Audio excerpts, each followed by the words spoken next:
Men, being afraid is a normal part of life, but you must never allow fear to take control of your heart. Fear is a liar. He will rob your rest, steal your happiness, and hide you from the truth. By choosing to bow down to its lies, you only guarantee more stress, more ruin, and more pain in your life. God did not give you a spirit of fear, but of power, love, and a sound mind. Fear is a liar, and you must overcome it as men. Stay in faith, have courage, and trust the process. Be still and have strength in the midst of adversity because God has a plan.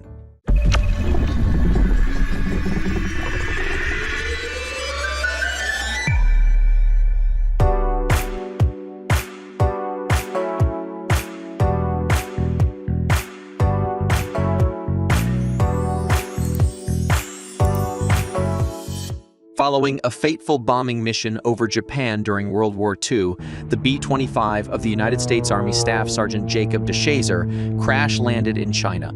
Enemy soldiers quickly captured and imprisoned him, and then tortured him for the remainder of the war. Despite his brutal treatment, DeShazer did what most would find unthinkable. For 3 decades following the war, he was a Christian missionary in Japan, serving and loving the people there every day. Perhaps the greatest enemy of faith and life is the fear that takes our attention away from God and places it on whatever we perceive as a threat.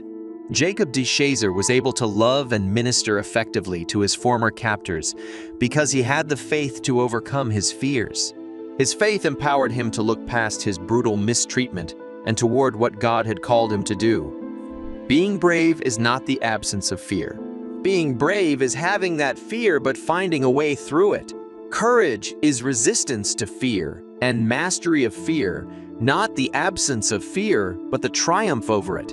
Jacob understood that when it came to fear, he had 2 choices: forget everything and run, or face everything and rise. Centuries before, a man named Nehemiah faced a similar challenge.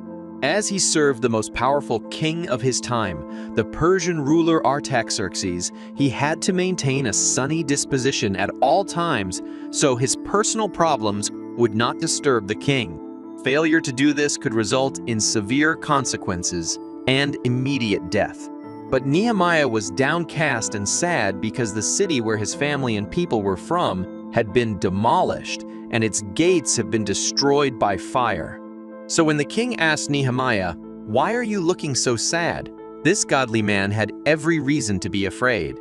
But because of his love for God, Nehemiah took courage, spoke his heart, and revealed his troubles to the king. The king could have punished him and have him sent off to be killed. But instead, the king reacted with mercy and practical assistance as he sent Nehemiah to go rebuild the walls of Jerusalem. Time and time again, God proves himself all across human history to be faithful and trustworthy in all things. Will you choose to be like Jacob and Nehemiah and live by faith and not in fear? Here is an acronym of fear that we should remember as men. Fear is only false evidence appearing real. And when you keep your focus on God's goodness and faithfulness, you will find the strength to overcome your fears. As men, many times the world has seen us as treacherous, dishonest, unfaithful, and corrupt.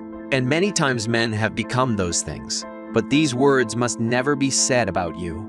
In order to stand out from the crowd of disloyalty, be the difference in our community, and make a positive change in a time of dishonesty, we must live according to the Latin motto called Semper Fidelis, always faithful and always loyal.